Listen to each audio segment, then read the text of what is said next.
بسم اللہ الرحمن الرحیم۔ السلام علیکم پیارے دوستوں۔ وہ وقت جب مسلمانوں کی چھوٹی فوج نے سمندر کی لہروں کو چیرتے ہوئے 700 سال پرانی طاقتور رومن نیوی کو دھول چڑھا دی تھی۔ کیا آپ جانتے ہیں اس ایتہاسک جنگ کا وہ راز جس کی ہر دھڑکن میں ایتہاسک عبارت چھپی ہوئی ہے؟ حضرت معاویہ رضی اللہ تعالیٰ عنہ کی ہمت، ایک شہید کی قربانی، اور عثمان رضی اللہ تعالیٰ عنہ کی دوردرشتا جس نے اسلام کی نیوی کو جنم دیا اور رومن بادشاہوں کو گھٹنوں پر لا دیا۔ چلیے کھولتے ہیں اتہاس کی وہ کتاب جو آج بھی چپکے سے ہمیں سکھاتی ہے سچا حوصلہ اور ایمان کی طاقت کیا کر سکتی ہے۔ کیا آپ جانتے ہیں وہ پوتر وقت جب مسلمانوں کی پہلی نیوی نے رومن سامراج کو کر دیا تھا شرمسار؟ ایک ایسی ایتہاسک کہانی جو چھپی تھی اتہاس کی پرتوں میں، جہاں حضرت معاویہ رضی اللہ تعالیٰ عنہ اور ان کی فوج نے سمندروں پر دستک دی اور طاقتور رومن نیوی کو ہرا کر اسلام کے پرچم کو لہرایا۔ آج ہم آپ کو بتائیں گے اس ایتہاسک یدھ کی سچائی جس کی گونج آج بھی سمندروں میں سنائی دیتی ہے۔ تو چلیے ویڈیو شروع کرتے ہیں، اور ہماری آپ سے گزارش ہے پوری جانکاری کے لیے ویڈیو کو آخر تک دیکھنا۔ ایک مبارک دن تھا جب حضرت محمد صلی اللہ علیہ وسلم مدینہ منورہ میں اپنی خالہ کے مکان میں آرام فرما رہے تھے۔ اچانک آپ کی آنکھ کھلی، آپ کی ہونٹوں پر مسکان تھی اجالے۔ آپ کی پیاری خالہ ام حرام رضی اللہ عنہ نے عشق و ایمان انداز سے سوال کیا، یا رسول اکرم، آپ اتنی خصوصیت سے مسکرا کیوں رہے ہیں؟ آپ سرکار دو عالم صلی اللہ علیہ وسلم نے فرمایا، اسی وقت اللہ تعالیٰ نے مجھے ایک پاک ویژن سے نوازا ہے کہ میری امت اس مومن سمندر کی ترنگوں پر جنگ کی خاطر ایسے نکل رہے ہیں جیسے بادشاہ اپنے تخت و تاج پر فخر و سجا سے ہو۔ یہ سن کر ام حرام رضی اللہ تعالیٰ عنہ نے فرمایا، یا رسول اکرم صلی اللہ علیہ وسلم، آپ دعا فرمائیں کہ مجھے بھی اس پاک فوج میں شامل کیا جائے۔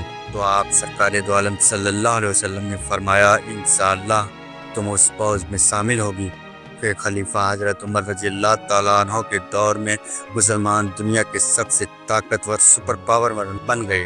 امت محمد صلی اللہ علیہ وسلم کی فوج پورب سے پشچم تک پھیل چکی تھی، مگر ایک کمزوری بنی رہی، سمندر۔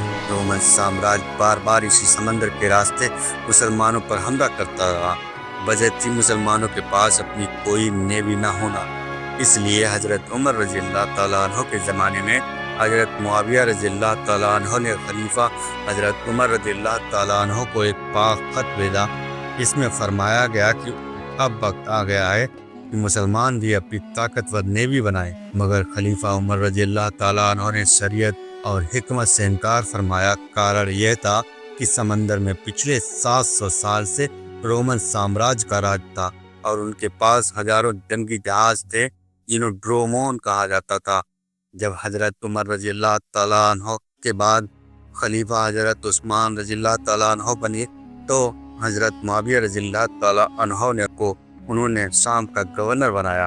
پھر حضرت معاویہ رضی اللہ تعالیٰ عنہ نے وہی خط حضرت عثمان رضی اللہ تعالیٰ عنہ کے پاس بھیجا، تو حضرت عثمان رضی اللہ تعالیٰ عنہ نے فرمایا، جب حضرت عمر رضی اللہ تعالیٰ عنہ آپ کو نیوی بنانے سے روک رہے تھے میں ان کے ساتھ تھا، آج بھی اجازت نہیں ہے۔ مگر حضرت معاویہ رضی اللہ تعالیٰ عنہ نے بار بار فرمایا اور درخواست کی، یہاں تک کہ ایک خط میں لکھا کہ رومن سامراج کا سائپرس مسلمانوں کے اتنا قریب ہے کہ کتوں کے بھونکنے کی آواز بھی سنائی دیتی ہے۔ لیکن یہ کیول ایک مثال تھی، اصلیت میں ایسا بالکل بھی نہیں تھا۔ اور انت میں حضرت عثمان رضی اللہ تعالیٰ عنہ نے اجازت دی، فرمایا مگر ایک شرط کے ساتھ، یدی واقعی تم جنگ کو اتنا آسان سمجھتے ہو تو اپنے سبھی جنرلز اپنی بیویوں سمیت اس جنگ میں شامل ہونا۔ حضرت معاویہ رضی اللہ تعالیٰ عنہ نے یہ شرط قبول کی اور پہلی اسلامی نیوی کا فرمان جاری ہوا۔ اصل مسئلہ اب یہ تھا کہ مسلمانوں میں کسی کو جہاز بنانے کا طریقہ تک نہیں آتا تھا۔ اصلیت میں بہت پہلے جب مسلمانوں نے یہ علاقے فتح نہیں کیے تھے، رومن سامراج نے مصر اور فلسطین میں بڑی فیکٹریز بنائی تھیں جہاز نرمان کے لیے، جہاں ڈرومون نام کی جنگی کشتیاں بنتی جن میں 300 یودھا سوار ہو سکتے تھے۔ جب مسلمانوں نے یہ علاقے فتح کیے تو فیکٹریز بھی ان کے قبضے میں آ گئیں۔ خلیفہ عثمان رضی اللہ تعالیٰ عنہ نے فرمان دیا کہ انہیں پھر سے چالو کیا جائے۔ حضرت معاویہ رضی اللہ تعالیٰ عنہ نے کرسچن انجینئرز کو بلایا تاکہ یہ جہاز مسلمانوں کے لیے دوبارہ تیار کیے جائیں۔ اس طرح اسلام کی پہلی نیوی ترقی کی راہ آگے بڑھی۔ جیسے ہی جہاز تیار ہوئے، حضرت معاویہ رضی اللہ تعالیٰ عنہ اپنے سبھی جنرل اور بیویوں کے ساتھ سائپرس کی طرف بڑھے۔ یہاں اتفاق سے ایک بہت اہم بات تھی۔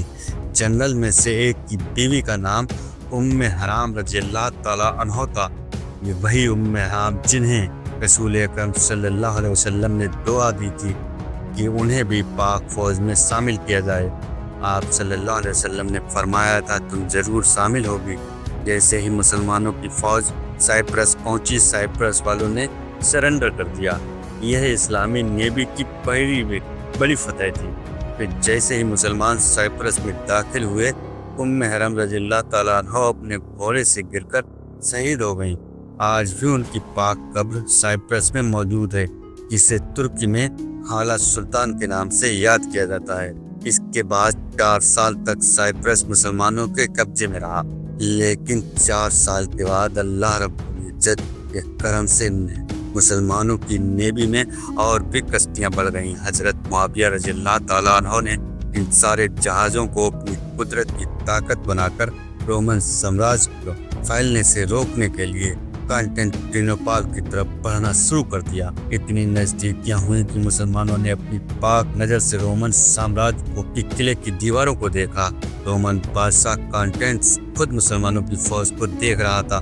مسلمان پوری طرح سے تیار تھے رومن کیپٹل پر حملہ کرنے کے لیے، لیکن رسول اللہ صلی اللہ علیہ وسلم کی حدیث یہ تھی کہ جو بھی مسلمان فوج سب سے پہلے رومن بادشاہ کے شہر پر حملہ کرے گی، اسے جنت میں اعلیٰ مقام عطا فرمایا جائے گا۔ جیسے ہی حضرت معاویہ رضی اللہ تعالیٰ عنہ کیپٹل کی طرف بڑھے، اسی وقت انہیں خبر ملی کہ پیچھے سائپرس میں مسلمانوں میں بغاوت شروع ہو چکی ہے۔ یہ سنتے ہی حضرت معاویہ رضی اللہ تعالیٰ عنہ نے بنا دیر کیے اپنی پوری فوج واپس سائپرس کی طرف موڑ دی اور اسپیڈ سے چلتے ہوئے ایک بار پھر سائپرس کو فتح کر لیا۔ مگر اس بار رومن بادشاہ کی آنکھیں مسلمانوں کی فوج کو اپنی راجدھانی کے اتنا قریب دیکھ کر اور برداشت نہیں کر سکیں۔ اس نے طے کیا کہ رومن نیوی کی اصل طاقت مسلمانوں کو دکھائی جائے گی، تاکہ یہ جانے کہ اصل جنگ سمندروں میں کیسے لڑی جاتی ہے۔ اس کے بعد رومن بادشاہ کانسٹینٹس خود 500 جنگی جہاز لے کر خلافت پر حملہ کرنے کے لیے روانہ ہوا۔ یہ جہاز دن رات سفر کر مسلمانوں کی طرف بڑھ رہے تھے، لیکن جیسے ہی یہ جہاز سائپرس کے قریب پہنچے، رومن بادشاہ حیران رہ گیا کہ سامنے مسلمانوں کی 200 جنگی کشتیاں پہلے سے ہی انتظار کر رہی تھیں، کیونکہ یہ خبر خلیفہ عثمان رضی اللہ تعالیٰ عنہ تک پہلے ہی پہنچ چکی تھی، اور انہوں نے فوراً شام کے گورنر حضرت معاویہ رضی اللہ تعالیٰ عنہ اور ایجپٹ کے گورنر حضرت عبداللہ بن رضی اللہ تعالیٰ عنہ کی طرف حکم بھیجا کہ پوری نیوی کو لے کر رومن بادشاہ کی نیوی کو روک دو۔ اس جنگ کے بڑے جنرل عبداللہ بن سعد رضی اللہ تعالیٰ عنہ تھے، جن کی کشتی حضرت معاویہ رضی اللہ تعالیٰ عنہ سے بھی بڑی تھی۔ جیسے ہی مسلمانوں اور رومن کی نیوی آمنے سامنے ہوئی، ایک بڑا مسئلہ تھا۔ سمندر کی ہوائیں مسلمانوں کے خلاف ہو گئیں، ان کا سامنا کرنا ناممکن تھا۔ مسلمانوں کے جنرل نے حکم دیا کہ ساری کشتیوں کے لنگر گرا دیے جائیں تاکہ انہیں اپنی جگہ پر روک دیا جائے۔ پھر مسلمانوں کی طرف سے رومن بادشاہ کو پیغام بھیجا گیا، وہ جنگ سمندر میں کرنے سے اچھا ہے کہ ہم بڑی زمین پر جنگ کریں۔ رومن بادشاہ کانسٹینٹس مسلمانوں پر ہنس پڑا اور اپنی پوری فوج سے پوچھا کیا کیا جائے۔ سبھی رومن فوج نعرے لگانے لگی، کیونکہ انہیں پتا تھا کہ زمین پر تو مسلمانوں کا کوئی مقابلہ کر ہی نہیں سکتا۔ رومن بادشاہ نے جواب دیا جنگ سمندر کے اندر ہی لڑی جائے گی، لیکن مسلمانوں کے جنرل نے حکم دیا کہ سارے لنگر اٹھا لیے جائیں۔ جیسے ہی لنگر اٹھائے گئے، اچانک سمندر کی ہواؤں کا رخ پلٹ گیا۔ مسلمانوں نے نعرے لگائے، اپنے سیز کھول دیے اور پوری طاقت سے رومن کی طرف بڑھے۔ یہ دیکھ کر رومن بادشاہ گھبرا گیا۔ اسے یاد آیا کہ کچھ دن پہلے اس نے ایک خواب دیکھا تھا۔ نجومیوں نے اسے آگاہ کیا تھا کہ یہ خواب صرف شکست کا پیغام ہے۔ جیسے ہی مسلمانوں کی کشتیاں رومنوں کے بے حد قریب پہنچی، انہوں نے مضبوطی سے ایک دوسرے کا ساتھ باندھ دیا تاکہ سمندر میں استھرتا بنی رہے۔ ان کے تیر نشانے پر جائیں۔ رومن کی کشتیاں ہل رہی تھیں، ہر نشانہ چوک رہا تھا۔ یہ جنگ اتنی ایتہاسک رہی کہ اسے سمندروں کی بیرموہ کہا گیا۔ جیسے ہی جنگ اپنے ثواب پر پہنچی، اچانک آسمان میں بادل گرجے اور طوفان چھا گیا، مگر یہ روحانی جنگ جاری رہی۔ ایک پل آیا جب رومنوں نے سیدھا مسلمان جنرل عبداللہ بن صعب رضی اللہ تعالیٰ عنہ پر حملہ کر دیا۔ ان کی کشتی کو اپنی کشتی سے باندھ کر دور لے جانے لگے، لیکن ایک سچا مسلمان آگے آیا۔ اس نے اپنی جان کی پرواہ نہیں کی اور رسی کو کاٹ دیا۔ جنرل کی جان بچا لی مگر خود شہید ہو گیا۔ یہ دیکھ کر مسلمانوں کا جذبہ اور بھی بڑھا۔ پھر انہوں نے ایسا حملہ کیا کہ رومنوں کی 500 جنگی کشتیاں ایک ایک کر کے ڈوبنے لگیں۔ رومن بادشاہ نے تاج اتار کر عام سپاہی کا ویش دھر لیا اور بھاگ نکلا۔ اسلام کی نیوی نے یرموک کی طرح سمندروں پر بھی جیت حاصل کی۔ رومن سامراج کی کمر ٹوٹ چکی تھی، مگر حضرت عثمان رضی اللہ تعالیٰ عنہ کو پتا تھا کہ رومن کیپٹل کی فتح اسمبھو تھی۔ اس لیے انہوں نے ایک بہت بڑا پلان بنایا، ایک نقشہ اور خط بھیجا اپنے دور دراز کے گورنروں کی طرف، جس میں فرمایا گیا سب سے پہلے اسپین فتح کرو، پھر فرانس، اٹلی، گریس اور پھر رومن کیپٹل۔ مگر اللہ تعالیٰ کی مرضی سے خلیفہ عثمان رضی اللہ تعالیٰ عنہ کو مسلمانوں کے ہی ایک گروپ نے شہید کر دیا۔ مگر شہید ہونے سے پہلے خلیفہ عثمان رضی اللہ تعالیٰ عنہ نے دنیا کی سب سے پرانی 700 سال پرانی رومن نیوی کو پوری طرح ختم کر دیا تھا۔ تو دوستوں، یہ تھی مسلمانوں کی سب سے پہلی نیوی کی داستان۔ امید کرتے ہیں آپ لوگوں کو ہماری اس ویڈیو سے جانکاری حاصل ہوئی ہوگی، اور اگر جانکاری حاصل ہوئی ہے تو ہماری اس ویڈیو پر لائک اور کمنٹ کریں، اور ہماری اس ویڈیو کو اپنے یار دوست رشتہ داروں کو بھی بھیجیں تاکہ انہیں بھی جانکاری ہو، کیونکہ اگر ہم اپنا اتہاس جانیں گے نہیں تو خود کو پہچانیں گے کیسے۔ اللہ حافظ دوست۔